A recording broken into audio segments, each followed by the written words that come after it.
Assalamualaikum warahmatullahi wabarakatuh.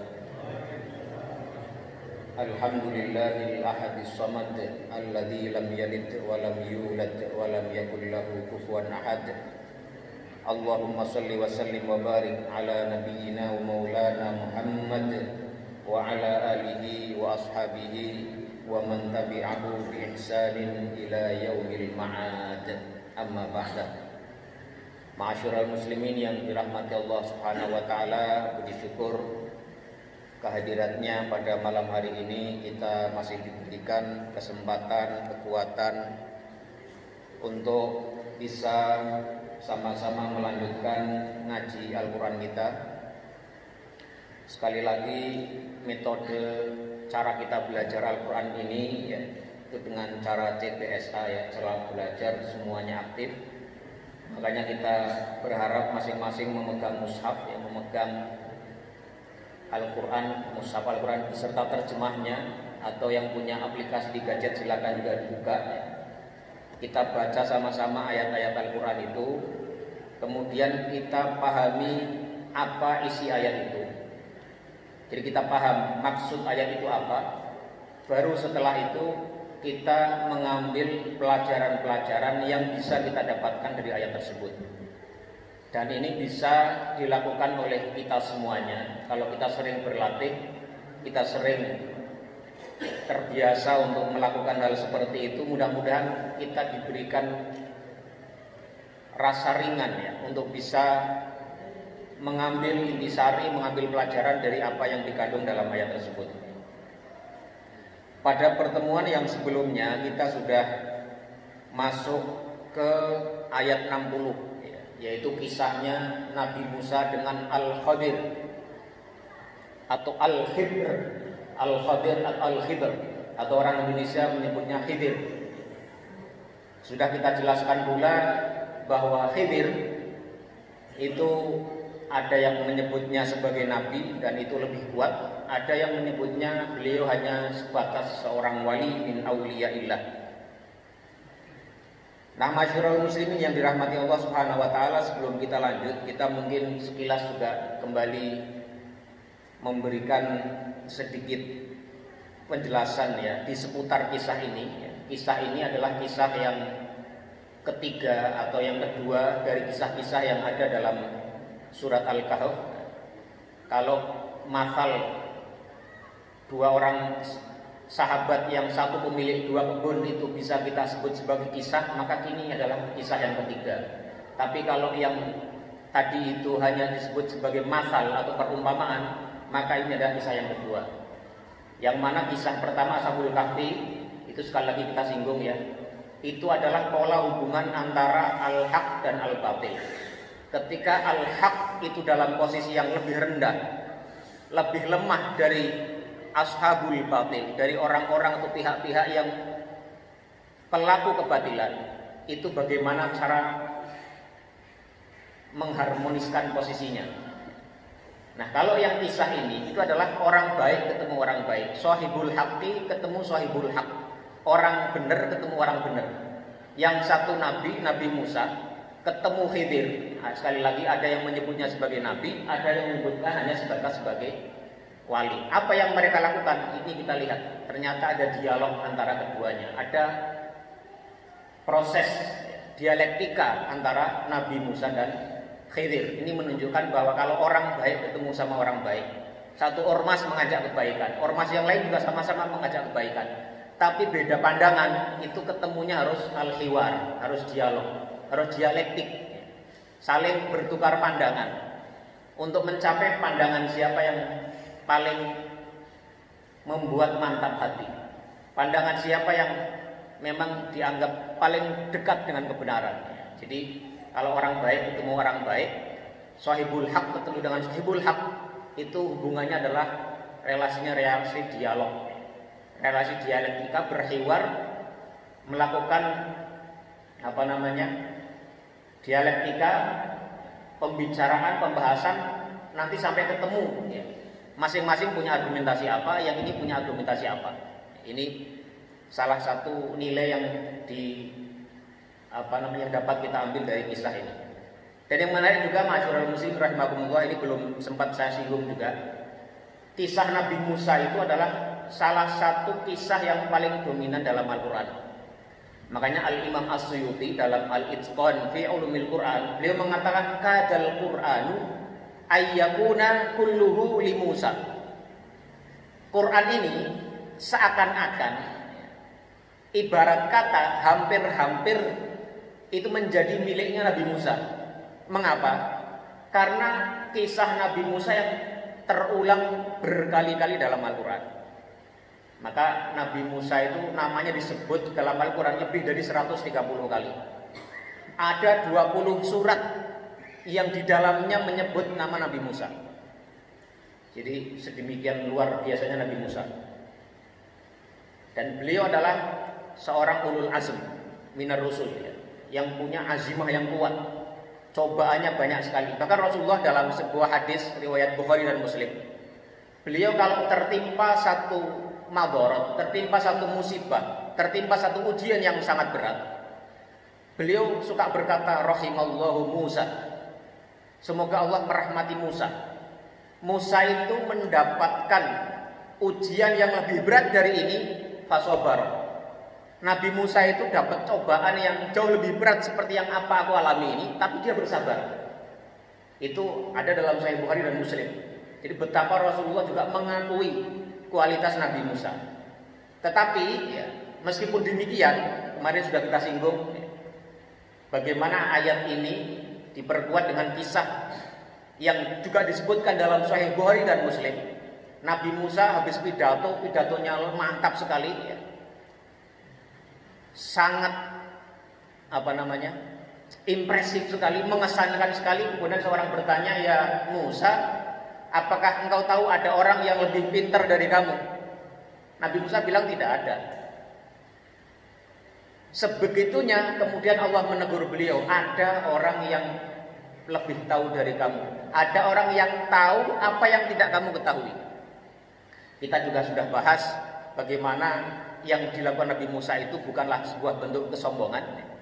Beliau tahunya ya memang Nabi ya beliau itu. Dan memang tidak ada Nabi selain beliau yang diutus oleh Allah untuk umat saat itu. Tidak salah, tapi adab seorang yang berilmu adalah itu tadi, wa fawqa kulli dzi ilmin alim. Di atas langit masih ada langit. Di atas orang yang pintar pasti ada orang yang lebih pintar lagi. Kalau dia tahu sesuatu pasti ada hal yang dia tidak tahu dan orang lain tahu. Demikian terus. Maka Nabi Musa begitu tahu begitu. Nabi Musa dengan azimahnya yang kuat, dengan tekadnya yang kuat, beliau ingin belajar kepada orang tersebut, ingin bertemu dengan orang tersebut.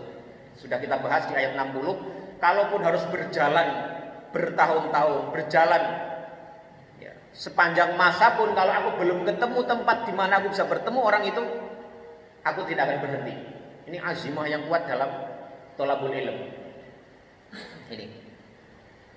Kemudian sudah kita bahas juga ya, bagaimana Nabi Musa ini berjalan di perjalanan yang panjang itu mengambil orang yang menemani, mengambil teman. Ini juga memberikan ibrah bahwa sebaiknya seorang itu kalau mau melakukan perjalanan itu ambillah teman perjalanan. Orang yang berjalan sendiri itu mudah untuk diganggu, baik keamanan dalam arti fisik maupun keamanan dalam arti kejiwaan. Orang kalau jalan sendiri itu potensi tergoda itu lebih tinggi dibanding orang berjalan lebih dari sendiri, ya, lebih dari satu. Saya misalnya ke luar negeri atau kemana, ke luar kota, itu kalau sendiri ada aja godaannya. Lihat ini, lihat itu. Tapi kalau berdua, paling tidak orang di samping kita itu bisa menjadi pengendali tambahan selain pengendali iman kita. Ini mengambil teman dalam perjalanan itu disunahkan, ya, dianjurkan. Ini ya. Kita sudah lihat juga kemarin betapa tadi tekad thalabul ilm, ar-rihlah itu thalabul ilmi sangat kuat sekali. Kemudian ayat 61 ya, itu bicara tentang bagaimana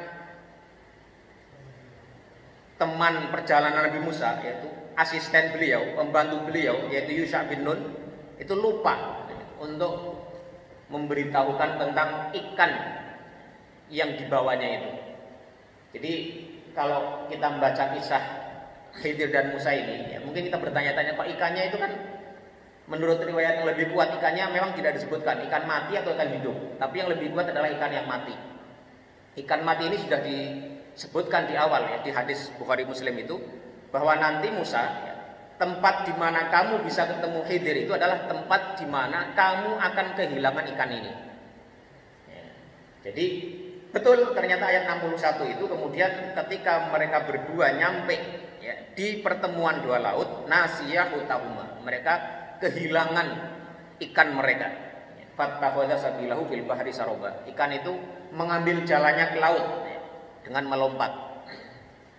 Ini. Kemudian di ayat 62 sudah kita bahas juga ya, mengenai Nabi Musa ini sangat seorang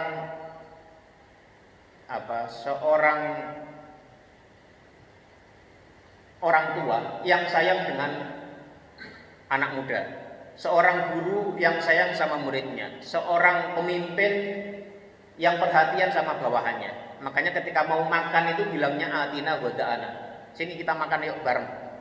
Makanannya Nabi Musa adalah makanannya asistennya. Makanannya asistennya adalah makan yang sama dengan yang dimakan oleh Nabi Musa. Ini juga pelajaran juga. Laqad laqina min safarina hadza nasoba. Kalau dibaca terjemahnya ini mudah memahami. Kemudian kita coba baca lagi apa yang bisa kita ambil dari situ.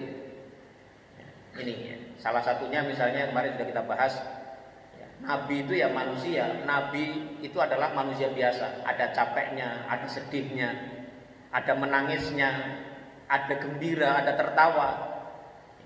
Nabi Musa sekuat-kuatnya Nabi Musa, sehebat-hebatnya beliau seorang nabi juga punya rasa capek juga.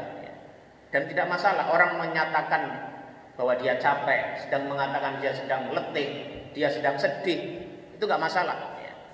Dan berkali-kali juga sempat kita singgung bagaimana Rasulullah ketika putranya Ibrahim itu meninggal, beliau menangis. Innal aina latadma'u. Mata boleh mencucurkan air mata.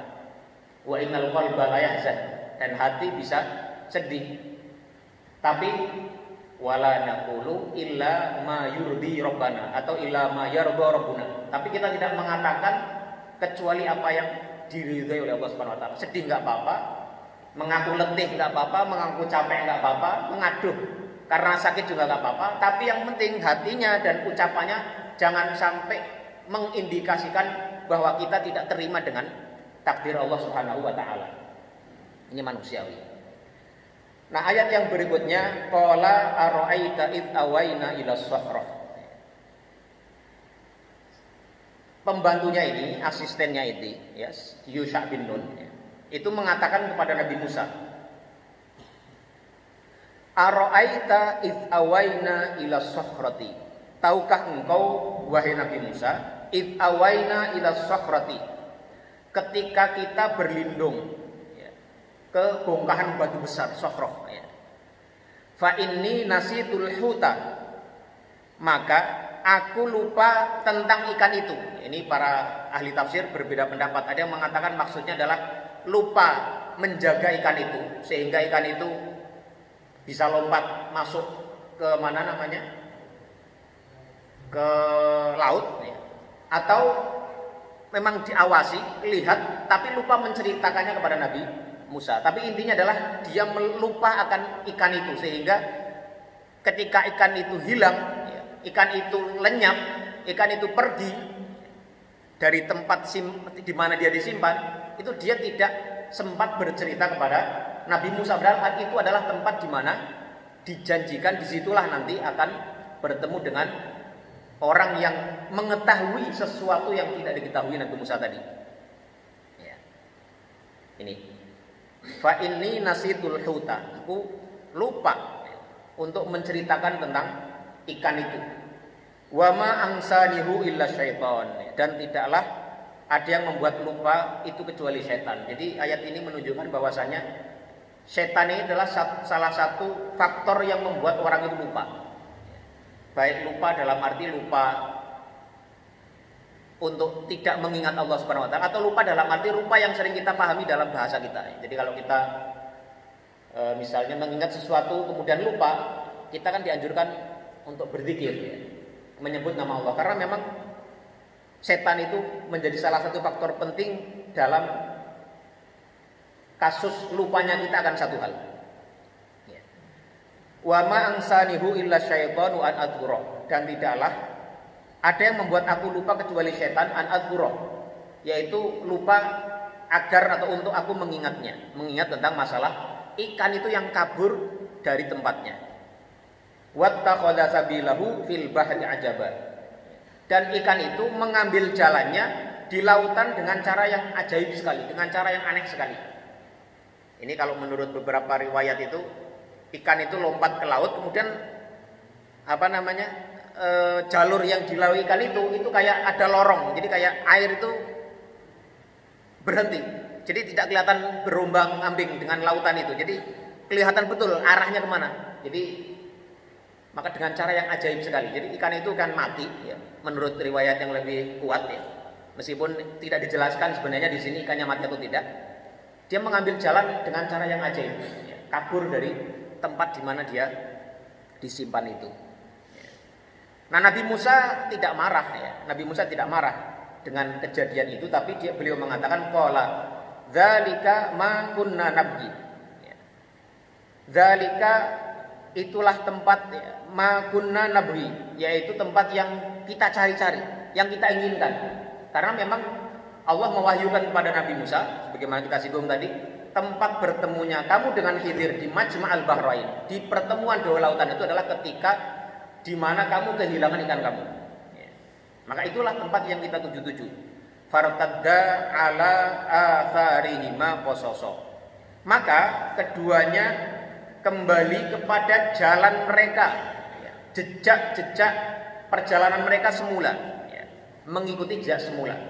Fartadda, ya, mereka keduanya berbalik kembali ala atharihima, ya, melalui jalan-jalan yang mereka lalui sebelumnya, qasaso, ya, mengikuti jejak yang semula. Ini ungkapan untuk menyatakan bahwasanya keduanya kembali kepada tempat yang persis di mana mereka kehilangan ikan itu tadi.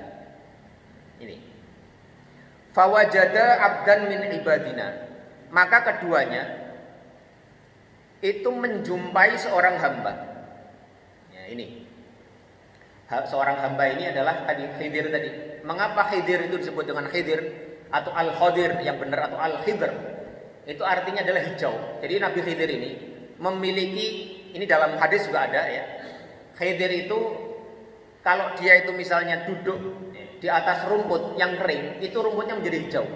Itu adalah, kalau beliau seorang wali berarti itu karomah, kalau beliau seorang nabi berarti mukjizat. Jadi mengapa Khidir itu disebut dengan Khidir? Itu karena beliau kalau berdiam di satu tempat, itu tempatnya menjadi hijau, muncul tumbuh-tumbuhan yang hijau. Itu kedahsyatannya Nabi Khidir. Fawajada abdan min ibadina, maka mereka berdua bertemu dengan tadi orang yang dimaksud, sosok Khidir yang dimaksud tadi. Nah, ini penting dalam ayat ini. Kita lihat bagaimana cara Allah mensifati sosok Nabi Khidir itu, mensifati sosok Khidir itu kalau bagi orang yang tidak meyakini sebagai nabi. Ya. Yang pertama adalah sifat yang dilekatkan kepada sosok itu adalah sifat ubudiyah. Jadi sifat ubudiyah itu adalah sifat makom yang paling tinggi seorang makhluk kepada Khaliknya. Ya. Makanya di awal surat Al-Kahfi, ketika Allah ingin menunjukkan nikmatnya menurunkan Al-Quran kepada makhluknya, kepada hamba-hambanya, Allah mengatakan alhamdulillahilladzi anzala ala abdina, ya, kepada hambaku. Rasulullah disifati sebagai abdun, karena makom tertinggi seorang makhluk itulah makom ubudiyah. Artinya apa? Kalau seseorang itu makom ubudiyahnya sudah benar, artinya dia sudah meletakkan Khaliknya pada tempat yang semestinya. Dia bisa menempatkan dirinya pada tempat yang semestinya. Jadi makom ubudiyah adalah makom yang paling tinggi. Relasi antara seorang makhluk dengan Robnya, antara seorang makhluk dengan Khaliknya, seorang hamba dengan Robnya. Nah makanya di sini Allah ketika menggambarkan sifat-sifat karakternya Khidir itu, yang pertama adalah sifat ubudiyah. Dia adalah seorang abdun. Bukan sehebat-hebatnya dia, sedahsyat-dahsyatnya dia adalah abdun, hamba Allah. Bukan siapa-siapa. Nggak nyampe lantas kemudian kayak Nabi Isa bisa menghidupkan yang mati, menyembuhkan orang penyakit kusta. Lantas ada orang yang menuhankannya. Tidak. Seorang hamba ya hamba. Munajat kita tuh anta wa ana. Jadi Allah itu anta, engkau adalah Rabb, Khalik, aku adalah hamba. Itu adalah relasi yang paling pas, paling tepat, paling tinggi, paling presisi dalam menggambarkan hubungan seorang makhluk dengan Khaliknya. Maka di sini sifat pertama yang ditunjukkan, ditekankan oleh Allah Subhanahu wa taala tentang sifatnya Khidir itu adalah abdan. Dia seorang hamba, seorang pengabdi kepada Allah Subhanahu wa taala. Jadi kata abd itu kalau dulu di zaman jahiliyah itu budak itu disebut dengan abd, hamba. Seorang hamba itu punya sifat 3 paling tidak ya. Pertama, dia senantiasa dalam berbuat itu hanya mengikuti atasannya, mengikuti sayyidnya, mengikuti tuannya. Maka kalau kita ngaku sebagai abid, sebagai hamba Allah Subhanahu wa taala, ya karakter pertama yaitu kita harus ngikut apa maunya tuan kita. Maunya mengarahkan ke kanan. Babi dibilang haram ya haram. Ini dibilang halal. Ini dibilang jalan surga, ini jalan surga. Ini dibilang jangan didekati, jangan dekati. Itu abd, mengikuti arahan dan perintah dari tuannya. Itu seorang hamba. Yang kedua, seorang abd itu dia selalu berupaya untuk membahagiakan atau menyenangkan tuannya. Jadi seorang hamba itu tidak punya dia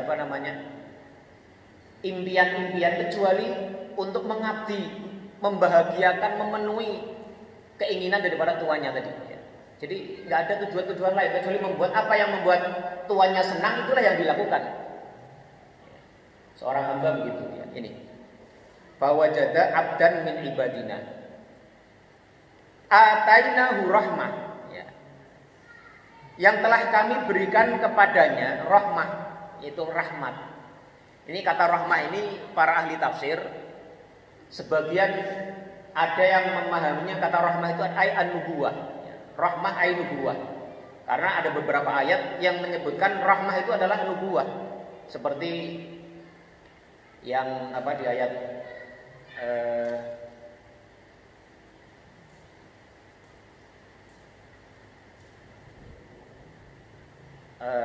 yang fabidzalika falyafrahu, itu apa namanya? Ustaz Fauzan ada tadi, hafal itu.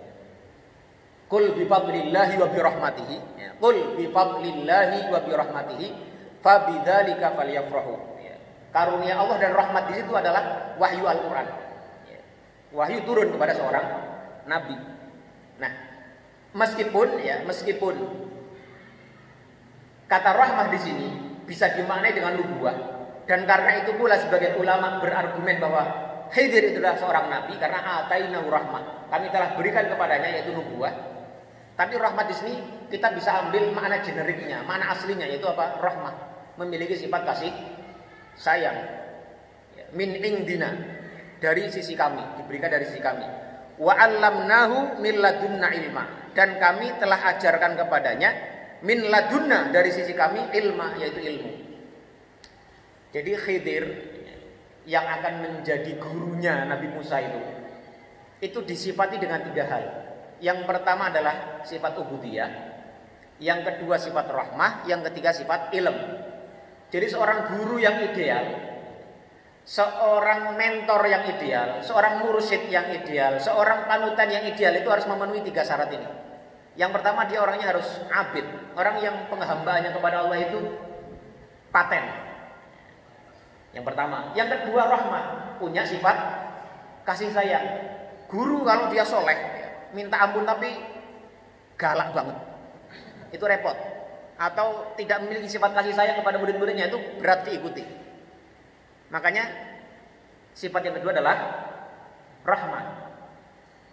Yang ketiga adalah ilmu. Harus punya ilmu. Kapasitas ilmunya memadai. Jadi kalau kita mau cari panutan, kita cari sumber-sumber keilmuan, ya kalau bisa cari yang tiga itu ya. Pertama, diketahui orangnya soleh ya, orangnya baik. Yang kedua, punya sifat rahmah ya, kasih sayang. Yang ketiga, punya kapasitas keilmuan yang memadai. Dan inilah tiga sifat yang Allah Subhanahu wa ta'ala sebutkan dalam mensifati sifat-sifatnya Nabi Khidir alaihissalam, ya, yaitu sifat ubudiyah, ya. Kemudian punya rahmah, sifat kasih sayang, kelemah lembutan, ya. Dan juga punya ilmu. Nah, ini di sini ilmunya juga ilmunya wa 'allamnahu min ladunna ilma. Jadi ilmunya langsung dari Allah Subhanahu wa taala. Kemarin di grup RW itu kalau salah ada orang nyebut ilmu laduni. Meskipun ada nulisnya ilmu laduni. Maksudnya adalah ilmu laduni. Itu adalah ilmu yang memang langsung dari Allah Subhanahu wa taala tanpa belajar. Jadi seperti Khidir itu tidak diketahui belum belajar kepada siapa, tapi dikarunia ilmu yang langsung dari Allah Subhanahu wa taala. Wa 'allamnahu min ladunna ilma. Ini. Oke, sampai sini dulu. Ada yang mau bertanya, menyampaikan pandangan atau pemikirannya terhadap ayat-ayat ini, silakan sebelum kita lanjut. Ya, enggak. Salam.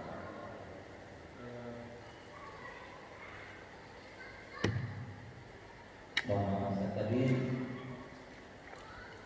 pada poin terkait masalah tanda-tanda.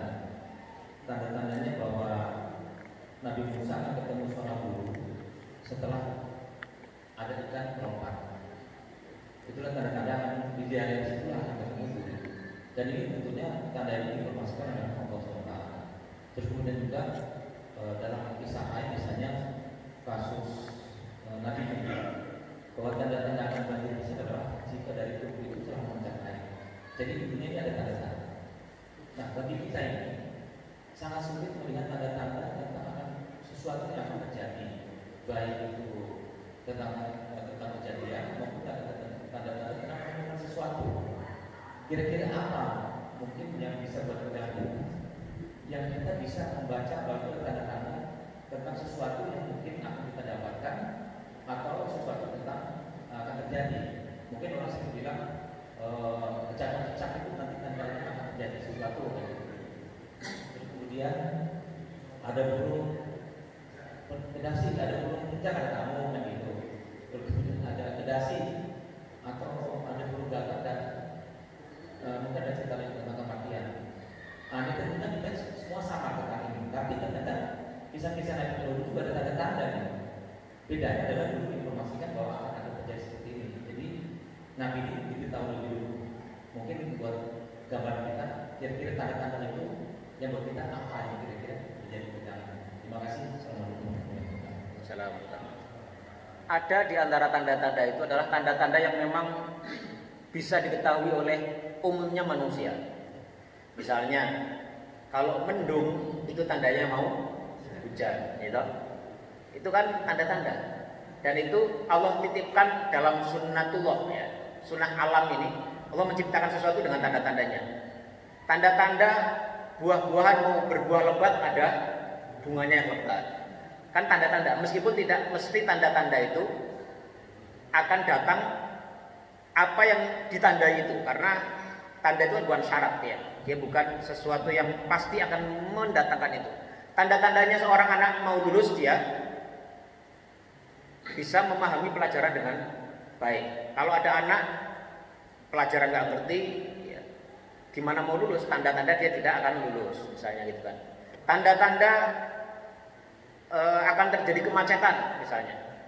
Kalau jam 6:30 pagi akan terjadi kemacetan, kan tanda-tandanya ada. Nah, itu bisa diketahui dengan titen, dengan pengalaman-pengalaman. selama itu didasarkan kepada pengalaman itu nggak masalah. Misalnya selama ini kalau ada burung apa, misalnya mau apa, itu tidak masalah selama itu ada tanda-tanda yang memang didasarkan kepada pengalaman yang berturut-turut. Itu tidak masalah. Meskipun kita pahami bahwa tanda-tanda itu bukan menjadi sebab mutlak terjadinya sesuatu. Kayak mendung, belum tentu akan turun hujan, tapi itu tanda-tanda hujan. Misalnya lagi apa? Nah, yang dilarang dalam Islam itu ada namanya sesuatu orang menandai hal buruk dengan sesuatu yang sebenarnya tidak mesti terjadi. Ya misalnya kalau namanya tasya'um itu misalnya orang melihat satu fenomena. Oh, kalau begitu akan terjadi sesuatu yang buruk terhadap kita. Nah, itu dilarang dalam agama. Karena apa? Kita itu diminta untuk berpikiran positif. Dan Allah itu akan ana inda dhanni abdibi. Aku, kata Allah SWT itu akan mudah menentukan sesuatu atas dasar apa yang dugaan atau harapan daripada hambaku kepadaku. Ana inda dhanni abdibi. Kalau hambaku berprasangka baik, ya aku berikan kebaikan. Makanya dalam bab jenazah kemarin kita jelaskan kalau orang mau meninggal itu sebisa mungkin salah satu yang selain mentalkin la ilaha illallah itu salah satunya adalah membuat dia itu optimis kepada rahmat Allah Subhanahu wa taala. Karena dengan optimis dengan rahmat Allah Subhanahu wa taala, maka dia akan husnudzan billah, akan berprasangka baik kepada Allah Subhanahu wa taala. Itu sekilas tentang tanda-tanda. Ada tanda-tanda yang mudah diketahui, ada yang tidak. Nah, ada tanda-tanda yang khusus yang hanya diberikan kepada orang-orang yang khusus juga. Itu menggunakan ilmu firasah namanya. Ilmu firasah itu adalah ilmu firasat. Ada orang-orang yang memang Allah titipkan kepadanya firasat yang kuat sehingga dia bisa mengerti tanda-tanda yang tidak bisa dimengerti oleh orang lain. Kayak misalnya Umar. Itu Umar itu kalau kata Rasulullah dalam Sahih Bukhari itu disebutkan inna min ummati lamukallamina wa muhaddatsin wa inna Umar laminhum. Sesungguhnya ada di antara umat-umat itu kata Rasulullah, ada orang-orang yang muhaddatsin wa mukallamin, kayak seperti mendapat bisikan. Itu dalam Sahih Bukhari. Jadi kayak mendapatkan apa namanya? Bisikan sesuatu yang orang umumnya tidak tahu. Wa inna Umar laminhum, dan Umar adalah salah satu di antara orang yang diberikan kelebihan itu. Nah, ini hanya orang-orang khusus saja. Itu termasuk ilmu laduni tadi, ilmu yang Allah berikan karuniakan kepada orang-orang yang dia kehendaki. Jadi ada tanda-tanda sekali lagi yang diketahui dengan mudah atau dipelajari. Kalau orang ahli sains dia tahu tanda-tanda dalam bab fisika misalnya yang tidak diketahui orang umum, orang awam. Tanda-tandanya satu benda mau meledak itu apa? Misalnya tahu bahwa atom-atomnya akan meledak. Dia tahu dengan ilmu, dengan sains. Ada orang tahu kalau kambing bunting itu pasti mau melahirkan. Nah, itu tanda-tanda. Kalau itu bisa diketahui orang kebanyakan. Tapi ada juga yang kalau kambing misalnya melakukan satu sikap begini ya, dia berarti besoknya akan sakit misalnya. Ada orang yang tahu begitu dengan niteni tadi. Kalau seorang gembala kambing yang sudah pengalaman, dia tahu kambingnya kalau aktivitasnya seperti ini, dia besok akan sakit. Nah, itu bagian dari ilmu titen tadi, ilmu bagaimana kita mencatat atau mengambil satu hukum, satu kayak standar ya, dari peristiwa yang terjadi berulang-ulang. Itu Allah a'lam bishawab. Ada yang lain ingin menambahkan atau menyampaikan pandangannya, monggo. Ya, kalau nggak ada kita lanjut ya. Ayat 66. Qala lahu Musa. Ini sebelum itu ayat 65 tadi itu sekali lagi menjelaskan pentingnya tadi ubudiyah, rahmat dan juga ilmu ya.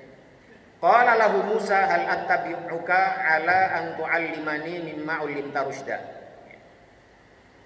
Musa itu berkata kepada Khidir, qala lahu. Musa berkata kepada Khidir, hal attabi'uka ala an tu'allimani mimma 'ullimta rusyda. Wahai Khidir, apakah aku boleh mengikutimu agar engkau bisa mengajariku mimma ulim tarusda, dari sebagian apa yang diajarkan kepadamu, ya. Rusdan sebagai petunjuk. Jadi ini Musa itu ya, seorang yang tadi yang kadal Quran ayyakuna kulluhu li Musa. Yang Quran itu hampir-hampir ibarat kata-kata Imam Suyuti adalah milik Musa karena saking banyaknya cerita tentang beliau. Bagaimana Musa adalah nabi derajat ketiga setelah Nabi Muhammad, Nabi Ibrahim, Nabi Musa ya. Jadi ulul azmi itu adalah orang yang juga memiliki rasa tawadhu yang luar biasa.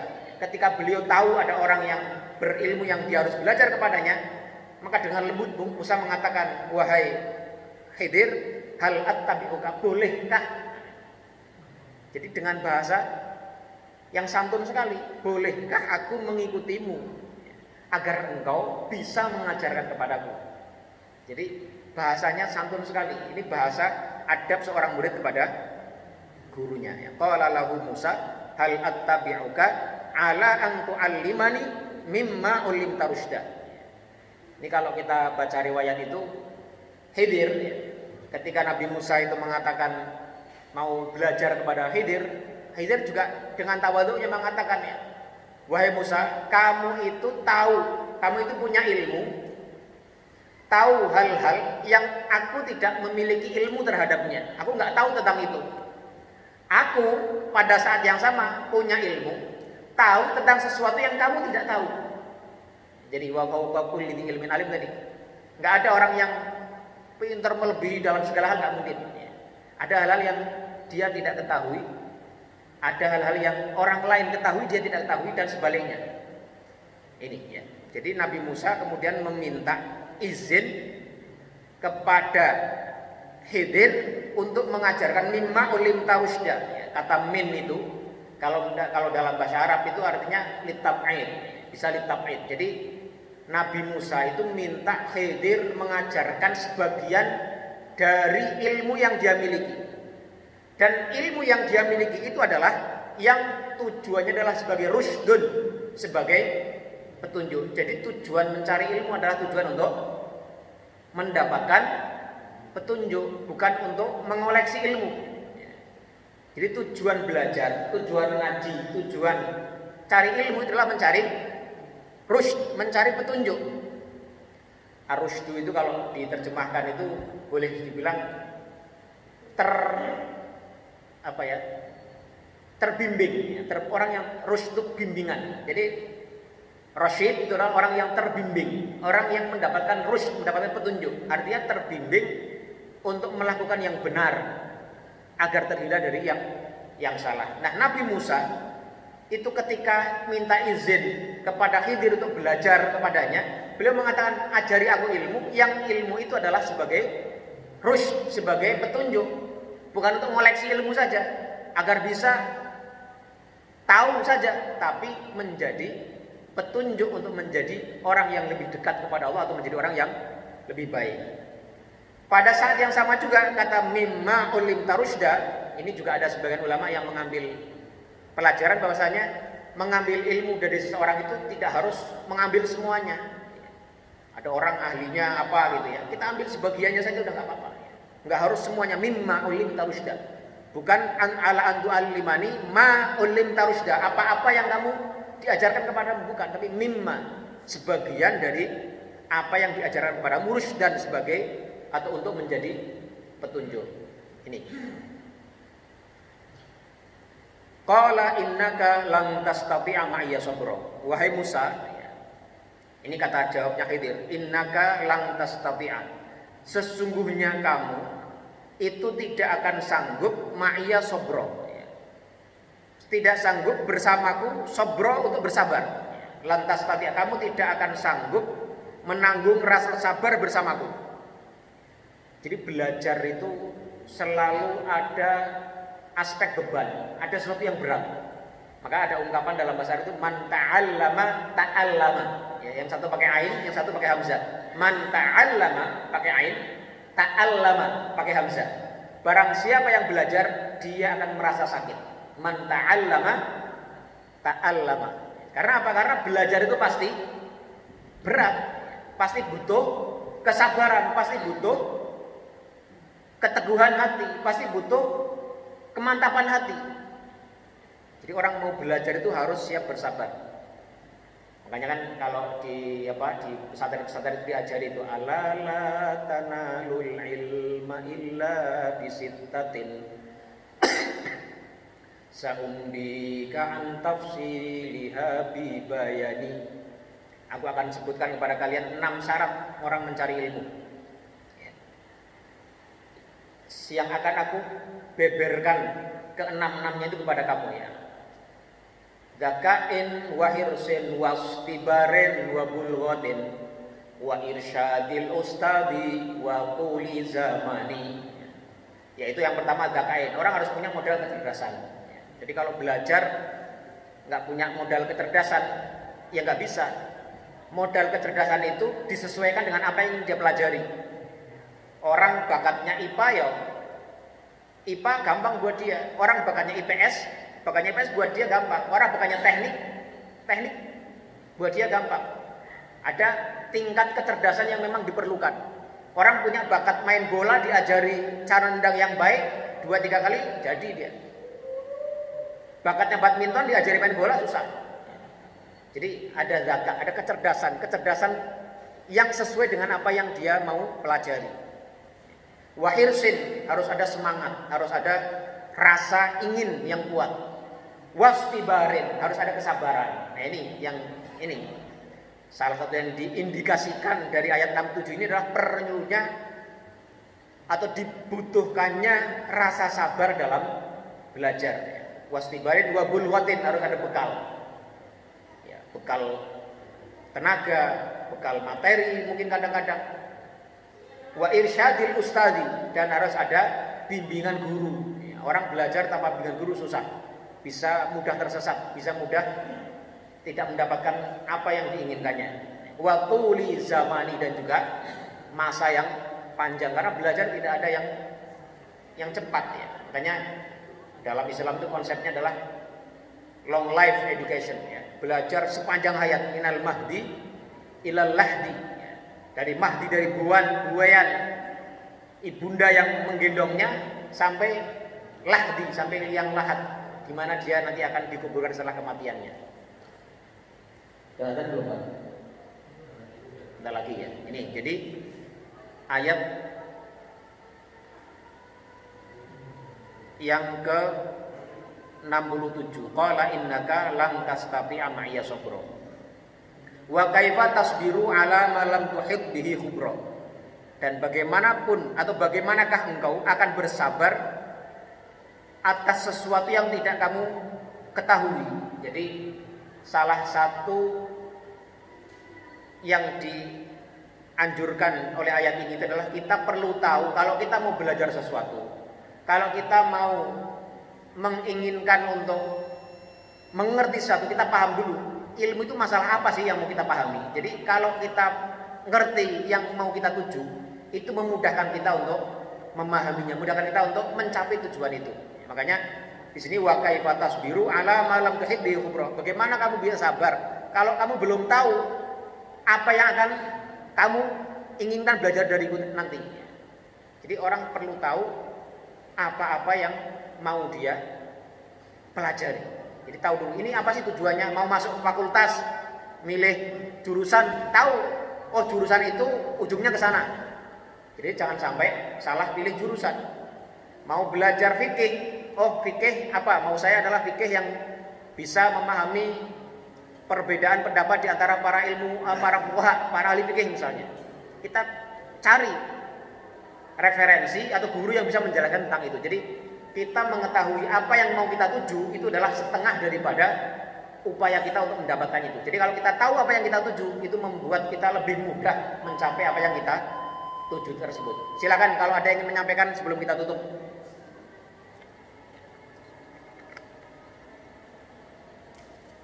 Ya kalau tidak ada, kita cukupkan sekian saja ya. Sekali lagi,